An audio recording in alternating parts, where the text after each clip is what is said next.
What's up, people? Joe Winko here, your favorite Hawaiian guy, and this is just a question I have for all of you guys about a new Sims 2 slasher movie that I'm currently working on and which won't be released until a while because these movies take a really long time to make.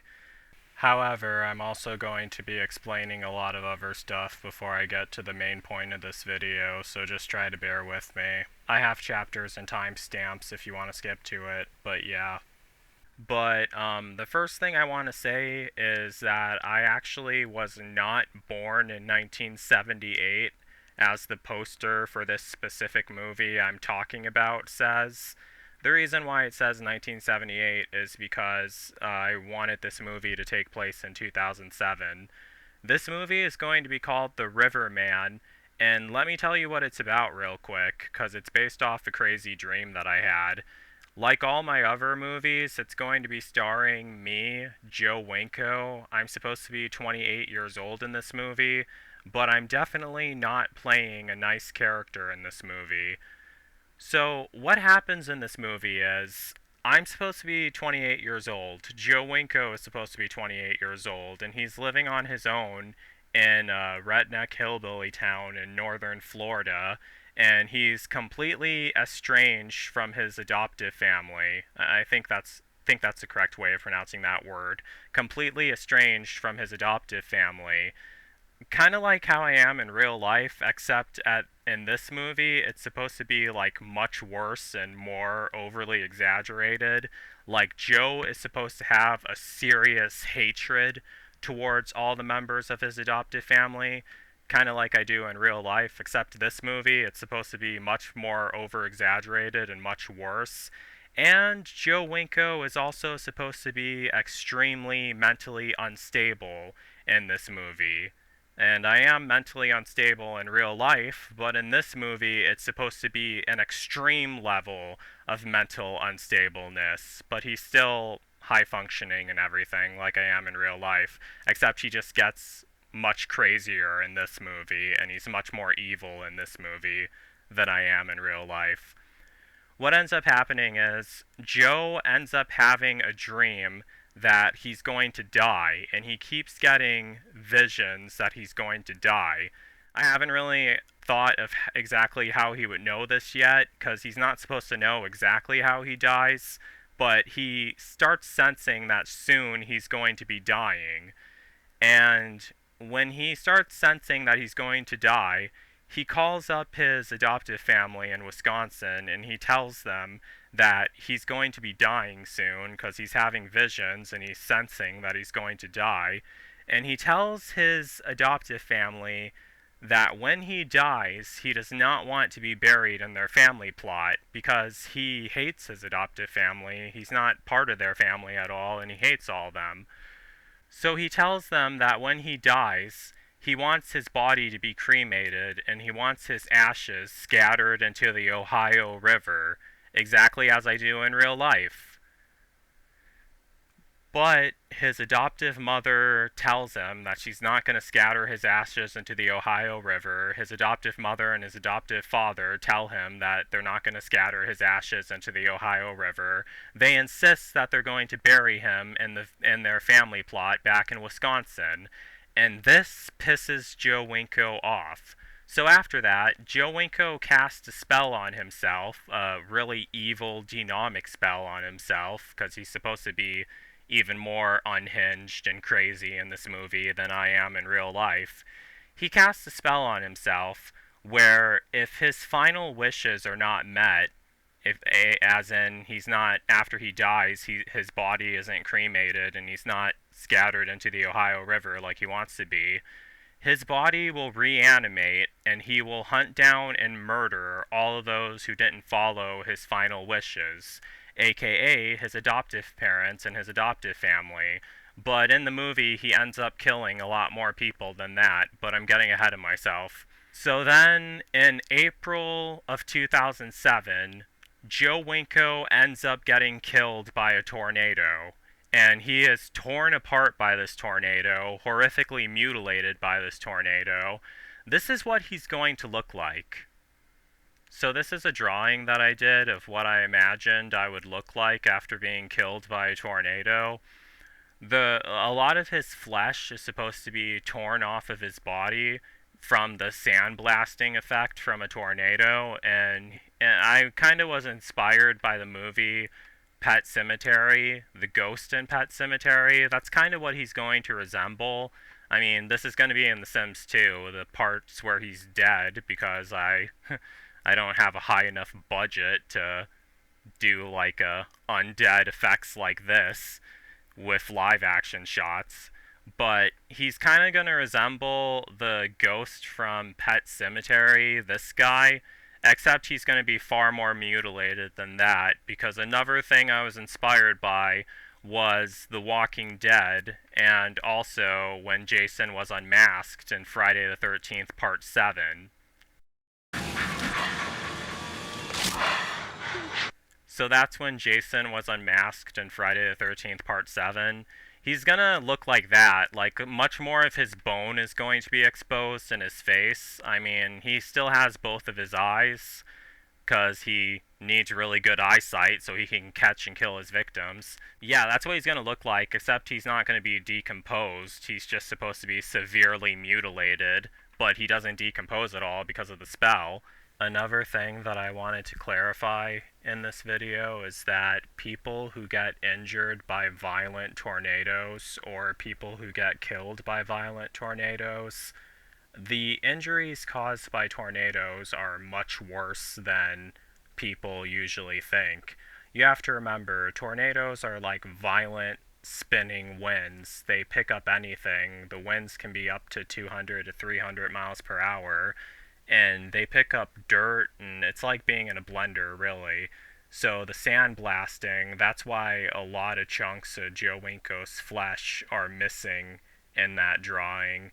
I haven't been able to find that many pictures of a person who was killed by a tornado. I only managed to find two pictures of a person who was killed by a tornado. But there is one tornado documentary that I watched about the tornado that hit Gerald, Texas. That tornado killed 27 people, along with 300 cattle. And there's one interesting thing that they said about the cattle that were killed by the tornado in Gerald, Texas. Let me play it for you guys. The soil itself was removed down to a depth of about 18 inches. Next, it swept across a wheat field. All of those shafts were then plucked out of the ground, flying through the air by the millions, and then impaling these cows that were in the field beyond that. This herd was vaulted into the air, picked up, whirled around, bounced along the ground many times, so that the animals had broken legs. In terms of the exposure to the wind itself, often the cattle lost their hair. They were skinned. Often what you would see is something like meat in a butcher's shop. In some cases, what you saw was mostly skeleton. So as you see in that video, tornadoes are extremely violent. If it can rip apart a cattle to the point where it looks skeletonized or it looks like meat at a butcher shop, I would imagine the effects that winds like that would have on a human body would be extremely severe, especially considering the circumstances of how Joe dies in The Riverman.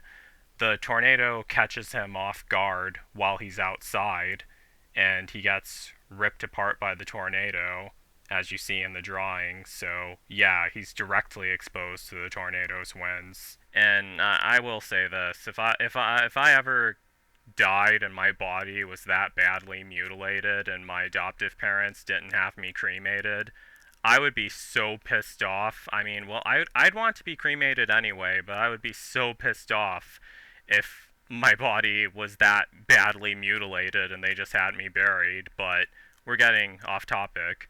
So then what ends up happening is in the movie is they bury me in the family plot in Wisconsin, and one of my friends warns them not to bury me in the family plot because they know that I'm going to come back as an undead zombie and kill all of them and get revenge, which is exactly what ends up happening. My body reanimates and I start hunting them all down one by one. not only my adoptive family, but also a lot more people who piss me off, a lot more characters in the movie and everything. But now, here's the question I have for all of you guys. Joe Winko is an undead zombie that's going around horrifically killing people, and he does it extremely violently, like even more violent than Onryo or Werewolf Game. He does it extremely violently, and he's supposed to be in intense rage the whole entire time. He also uses a wide variety of weapons to murder all of his victims, all of these weapons. I forgot to add in the harpoon gun in that picture, but he uses tons of weapons to murder his victims. But another idea I had is there's a specific soundtrack that plays whenever Joe is killing one of his victims. And I had a couple of my friends I talked to online listen to it, and I had a couple people I talked to online listen to it. It's just that it doesn't really sound that scary at first. I mean, I'm assuming. It kind of has like a comedic tone to it, and I was wondering if it sounds scary enough or if it sounds just remotely creepy, because whenever I listen to this music personally, I always imagine a crazy madman going on a killing rampage whenever I listen to this music. But I had one of my friends told me that it does sound creepy, but it does sound comedic. And I asked one of my other friends to listen to it, and she also told me that it does sound a bit comedic. And quite a few people were telling me that it sounds too comedic. One of my other friends said that it has like a crazy African vibe to it, which makes perfect sense since I am part Haitian, but I was just wondering, what do you guys specifically, anyone who's listening to this, what do you think of this music? Like, imagine watching a movie and hearing this music play while I'm like severely mutilated, an undead killer zombie that's hacking someone up or stabbing someone up or horrifically and violently murdering someone. Imagine watching that with this music playing in the background. Do you think does it fit to you or does it sound too comedic? Let me play it right now.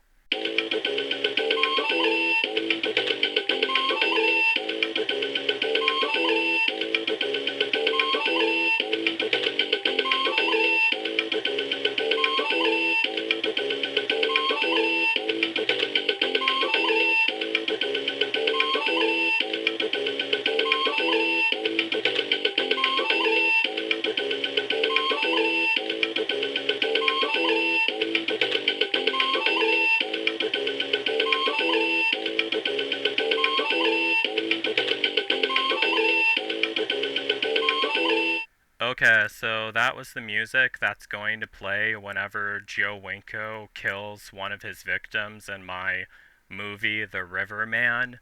What did you guys think of it? Does it even sound remotely creepy?